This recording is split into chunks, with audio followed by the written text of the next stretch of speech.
Hello hi నమస్తే. మా space cinema లోకానికి స్వాగతం సుస్వాగతం. మరో చక్కని చిత్రంతో ఈరోజు మీ ముందుకి మీ సినిమా లోకం నంబూరి రివ్యూస్. చక్కని దృశ్యంతో, అద్భుతమైన నటనా వైభవంతో, పాన్ ఇండియా అనే పేరు తెలియకముందే పాన్ ఇండియాగా జనాల మెదడులో నాటుకుపోయినటువంటి చిత్రం దృశ్యం. అటువంటి చిత్రానికి ఆ చిత్రం యొక్క సిరీస్లో మూడో పార్ట్గా తీసుకొస్తున్నటువంటి దృశ్యం 3 మలయాళం సినిమా ఇప్పుడు తెలుగులో కూడా వచ్చిందండి. మరి ఈ చిత్రం, ఈ దృశ్యం ఎంటర్టైన్మెంట్ని మిగిలించిందా, లేక ప్రేక్షకుల మధ్యలో అదృశ్యం అయిపోయిందా అనే విషయం గురించి తెలుసుకోవడానికి ఈ రివ్యూ చూసుకుందాం. ముందుగా సినిమా విషయానికి వస్తే, సినిమా పేరు దృశ్యం పార్ట్ 3. నటీనటులుగా మోహన్ లాల్ మీనా, అన్సిబా హసన్, ఎస్తర్ అనిల్ సిద్దికీ, బీజు మీనన్ తదితరులు. సంగీతం అనిల్ జాన్సన్, ఛాయాగ్రహణం సతీష్ కుర్బు, రచనా దర్శకత్వం జీతూ జోసెఫ్. ఆశీర్వాద్ సినిమాస్ నిర్మాణ సంస్థ ద్వారా నిర్మితమైనటువంటి ఈ సినిమా మరి ఏ విధమైన ఎఫెక్ట్ చూపించింది, మలయాళంలో వచ్చి అన్ని భాషల్లో కూడా ఒక అద్భుతమైన అటువంటి ఇమేజ్ని క్రియేట్ చేసినటువంటి ఈ దృశ్యం మరి పార్ట్ 3లో అదే ఇంపాక్ట్ క్రియేట్ చేసిందా లేదా అనేది ఇప్పుడు తెలుసుకుందాం. మలయాళం నుంచి వచ్చిన విజయవంతమైన థ్రిల్లర్లో దృశ్యం సినిమాలకు ప్రేక్షకులకు మంచి క్రేజ్ ఉంది. మోహన్ లాల్ హీరోగా నటించినటువంటి దృశ్యం 2 చిత్రాలని తెలుగులో కథానాయకుడు వెంకటేష్ రీమేక్ చేసిన సంగతి అందరికీ తెలిసిందే. ఇప్పుడు ఈ విజయవంతమైన ఫ్రాంచైజీ నుంచి దృశ్యం 3 వచ్చింది. అయితే ఈసారి మోహన్ లాల్ నటించిన సినిమానే తెలుగులో డబ్ చేసి విడుదల చేశారు. మరి ఈ సినిమా ఎలా ఉంది? అంత సూపర్ స్టార్ మోహన్ లాలే నటించినటువంటి ఈ సినిమా గురించి పెద్దగా ఎటువంటి హడావుడి లేకుండా సైలెంట్గా థియేటర్లోకి వచ్చి వెళ్ళిపోయిందంటే మరి దీని ఇంపాక్ట్ నిజంగా ఉందా లేదా అనేది కొద్దిగా డౌట్గా అనిపించేటట్టుగా ప్రతి ఒక్కళ్ళకి కూడా అనిపిస్తూ ఉంటుంది. మరి ఈ కథ ఏంటి, ఆ ఇంపాక్ట్ని కంటిన్యూ చేసిందా లేక బోల్తా పడిందా అనేది ఇప్పుడు చూసుకుందాం. దృశ్యం 2 ఎక్కడైతే ముగిసిందో అక్కడి నుంచే ఈ మూడో భాగం కథ మొదలవుతుంది. వరుణ్ హత్య కేసులో హైకోర్టు కొట్టేయడంతో జార్జ్ మన మోహన్ లాల్ కుటుంబానికి గొప్ప ఉపశమనం దొరుకుతుంది. వాళ్ళంతా తమ చేదు గీతాన్ని Why hospitals choose Rosa Flores when hygiene can't be compromised. Each part of our papermaking process is in line with policies on sound environmental management. Subsequently, the logs are washed, cut into small pieces, and cooked in a digester. It starts with natural plant fibers, carefully selected for their softness and absorbency. Our advanced technology labs transform these biodegradable materials that meet the highest hygiene standards into premium tissue products. From kitchen rolls to hospital bed rolls, Rosa Flores delivers the quality assurance that professionals trust. When hygiene matters most, the choice is clear.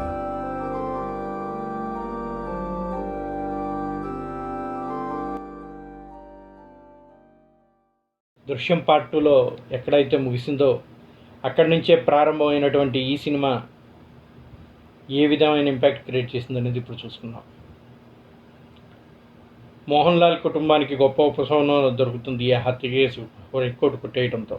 వాళ్ళంతా తమ చేదు గతాన్ని మర్చిపోయి ప్రశాంతమైన జీవితాన్ని ప్రారంభిస్తారు. ఆ తర్వాత కొన్నాళ్లకు జార్జ్ తన కథనే దృశ్యం పేరుతో సినిమాగా తీసి నిర్మాతగా భారీ విజయాన్ని అందుకుంటాడు. మరోవైపు పెద్ద కూతురు అంజు మన అన్సిబా హసన్కి పెళ్లి చేయాలనే ప్రయత్నాలు చేస్తుంటాడు. అయితే కుదిరిన ప్రతి సంబంధం ఆఖరి నిమిషంలో ఆగిపోతుండటంతో జార్జ్కు అనుమానం మొదలవుతుంది. దాని గురించి కాస్త లోతుగా ఆరా తీయగా కొందరు శత్రువులు తమ కుమార్తెకి పెళ్లి కానీయకుండా చేయాలని, ఆమెను జైలు పాలు చేయాలనే ఉద్దేశంతో పెద్ద కుట్రకి తెరలేపారని అర్థమవుతుంది. ఆ కుట్ర చేస్తున్నది ఎవరు, దీనికి వరుణ్ కుటుంబానికి ఉన్న సంబంధం ఏంటి, జార్జ్ని దెబ్బకొట్టాలని చూస్తున్న పోలీసులు ఈ కుట్రని ఎలా వాడుకున్నారు, ఈసారి తన కుటుంబాన్ని కాపాడుకోవడానికి జార్జ్ ఏం చేశాడు అన్నది ప్రధానాంశంగా ఈ దృశ్యం 3ని తెరకెక్కించాడు దర్శకుడు. మరి ఆ కథ ఎలా సాగింది, ఇందులో మోహన్ లాల్ విజయం సాధించాడా, మొదటి 2 పార్ట్లు ఏ విధంగా అయితే మంచి థ్రిల్లింగ్ ఎక్స్పీరియన్స్ని పంచిందో అదే విధంగా కంటిన్యూ చేయగలిగాడా లేదా అనేది ఇప్పుడు కథలో వెళ్ళిన తర్వాత చూస్తున్నాం. దృశ్యం 2 చిత్రాల్ని తెలుగులో రీమేక్ రూపంలో చూసిన వాళ్ళకి దృశ్యం 3 డబ్బింగ్ కొంచెం ఇబ్బందిగానే అనిపిస్తూ ఉంటుంది. ముఖ్య పాత్రధారులు ఎవరన్నది గుర్తించడం తెలుగు దృశ్యం సిరీస్లో ఉన్న పాత్రలు కానీ ఆ పేర్లు కానీ దీంట్లో ఉండవు. మలయాళ మాతృకతో ఉన్న పేర్లని కొనసాగించారు. దానివల్ల ఏ పాత్ర ఎలాంటిది, దాని వెనక దాగున్న ట్విస్ట్ ఏంటనేది కొంచెం కన్ఫ్యూజన్ క్రియేట్ చేస్తూ ఉంటుంది. టైటిల్ కార్డ్స్లోనే తొలి 2 భాగాల కథల్ని క్లుప్తంగా పరిచయం చేసి ప్రేక్షకులను నేరుగా దృశ్యం 3 కథలోకి తీసుకొచ్చాడు దర్శకుడు. ఆ తర్వాత జార్జ్ కొత్త జీవితాన్ని నిర్మాతగా దృశ్యం సినిమాతో అందుకున్న విజయాన్ని చూపిస్తూ నెమ్మదిగా సినిమాని ముందుకు తీసుకెళ్లాడు. ఇంటర్వెల్ ముందు వరకు కథ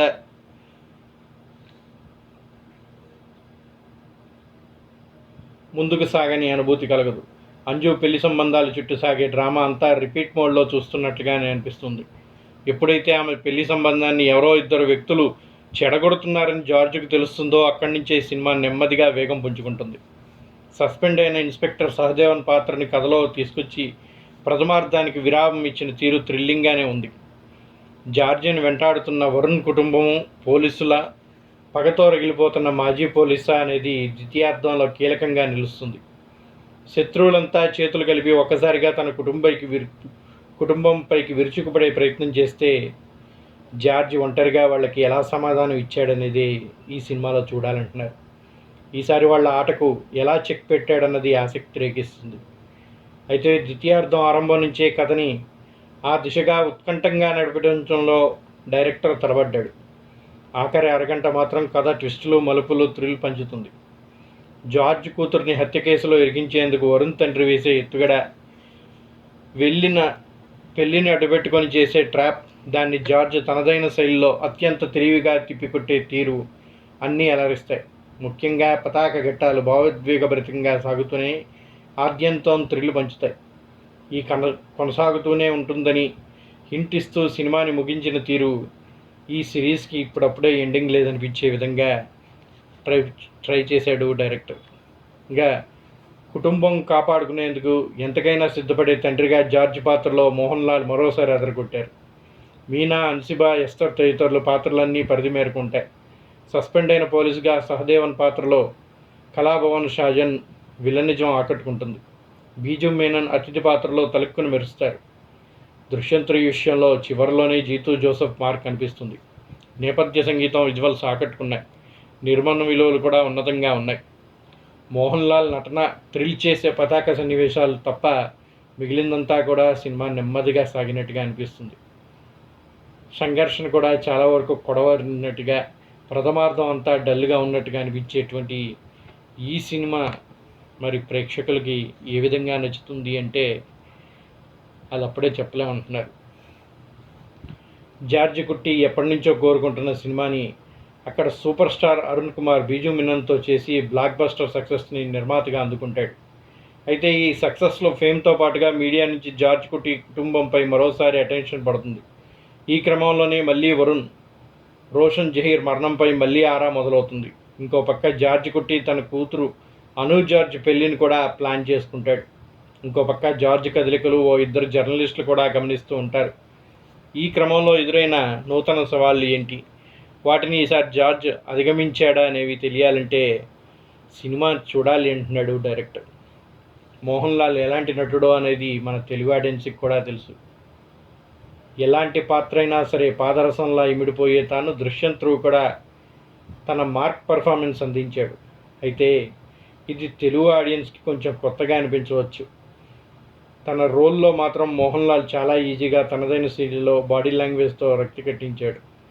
వెంకటేష్ని ఊహించుకొని చిత్రంలోకి థియేటర్లోకి అడుగుపెట్టిన ప్రేక్షకులకి మోహన్ లాల్ని చూడగానే ఆ కొత్త పాత్రలన్నీ అవి ఏంటి, వాళ్ళు చేసే యాక్షన్ ఏంటి అనేది అర్థం చేసుకోవడానికి కొంచెం సమయం పడుతుంది. అలాగే సినిమాలో సెకండ్ హాఫ్ నడిచిన తీరు ఒకంత ఓకే అని చెప్పచ్చు. అక్కడక్కడ కొన్ని ఇంట్రెస్టింగ్ సీక్వెన్స్లు, మంచి ఆసక్తిని నెలకొల్పే, అలాగే మోహన్ లాల్కి పోలీసులకు నడుమ ఒక సంక్లిష్టమైన పరిస్థితిని దర్శకుడు మంచి మూమెంటంగా మెయింటైన్ చేస్తూ తీసుకెళ్లడం బాగుంటుంది. ఇతర నటీనటులు కూడా సినిమాలో బాగానే చేశారు. యంగ్ నటి ఎస్తర్ అనిల్తో కొన్ని కామెడీ సీన్స్ బాగున్నాయి. మలయాళీ సినిమా థ్రిల్లర్స్ మార్కెట్ని పెంచిన చిత్రాల్లో దృశ్యం ఫ్రాంచైజీ ఒక కీలక పాత్ర పోషించిందని చెప్పచ్చు. అలాంటి ఫ్రాంచైజీ నుంచి 3వ ఇన్స్టాల్మెంట్ అంటే అందరిలో మరింత హైప్ సెట్ అవుతుంది. పార్ట్ 1ని ఆడియన్స్కి ఒక రేంజ్లో థ్రిల్ అనుకుంటే పార్ట్ 2 దర్శకుడు ఇంకా అంత ఇంట్రెస్టింగ్గా తెరకెక్కించి రక్తి కట్టించాడు. సో వాటితో బిల్డప్ అయిన హైప్ని మాత్రం పార్ట్ 3 అందుకోలేకపోవడం అనేది ఒకంత డిసప్పాయింట్మెంట్గానే అనిపిస్తుంది. వాటి స్టాండర్డ్స్కి తగ్గ రేంజ్లో పార్ట్ 3 అయితే నడవలేదు. ఫస్ట్ హాఫ్లో సినిమా పెద్దగా ఏమీ లేదు, స్లో కథనంతో బోర్ కొట్టిస్తుంది. అలాగే సెకండ్ హాఫ్తో అయినా సినిమా పూర్తిగా ఎగ్జైటింగ్గా ఉందా అంటే టర్న్ ట్విస్టులతో సాగుతుందంటే అక్కడక్కడ ఏవో కొన్ని సీన్స్ ఆకట్టుకుంటాయి తప్పితే ఫుల్ ఫ్లెడ్జ్గా ఈ థ్రిల్లర్ మెప్పించలేకపోయింది అని చెప్తున్నారు సినిమా చూసినటువంటి ప్రేక్షకులు.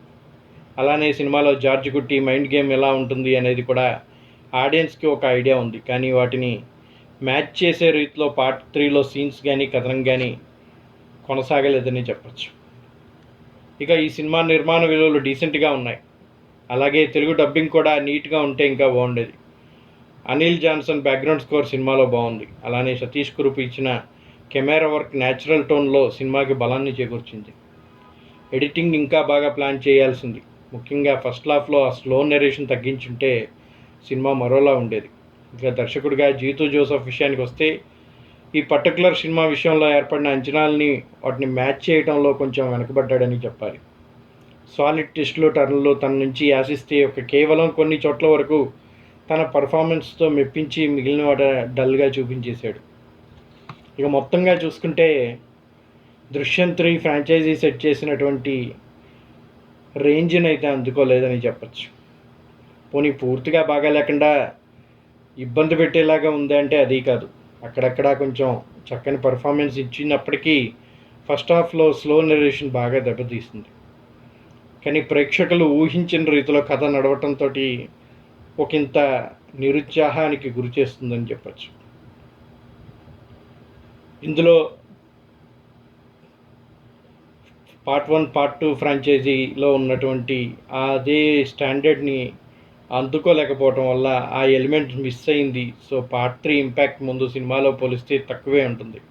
మోహన్ లాల్ ఎప్పట్లాగే తన సిన్సియర్ పర్ఫార్మెన్స్ని అందించిన మరింత ఎంగేజింగ్గా కథని మిస్ ఫైర్ అవ్వకుండా తీసుకెళ్లడంలో దర్శకుడు జీతూ జోసెఫ్ కొంచెం ఫెయిల్ అయ్యాడని చెప్పచ్చు. ఇక మీ సినిమాలోకం ఈ సినిమాకి ఇస్తున్నటువంటి రివ్యూ 2.5/5.